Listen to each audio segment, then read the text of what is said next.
যে শব্দটা শিখেছিল ময়লা, এই শব্দটা সে প্রথম শেখে, মা বাবা না, ময়লা শব্দটা সে প্রথম শেখে। ওই সময় খুলনাতে বেবি ট্যাক্সি ছিল, 2 বছর বয়সে। একদিন সিট একটা খালি পেয়ে সিটে ওদের বসালাম, তখন মুখের যে অভিব্যক্তিটা আমার আজও মনে আছে।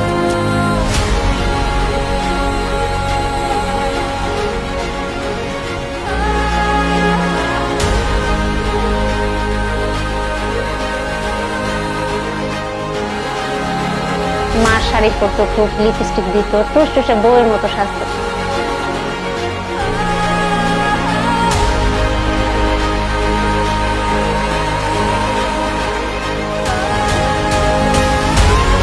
কিন্তু সবচেয়ে কথা হলো যে একটা ভালো মানুষ, সেইটা আমার ছোট জামাই এবং বড় জামাই আর কি। পাশে একটা মানুষ ওরকম থাকলে লাইফে অনেক কিছু ভাবতে হয় না।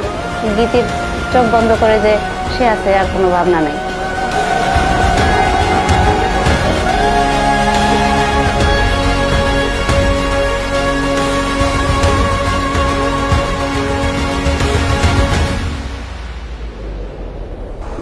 দুর্গাপূজা মানে আমরা একসঙ্গে পুজো দেখতে যাব, ঘুরবো ফিরবো খাবো।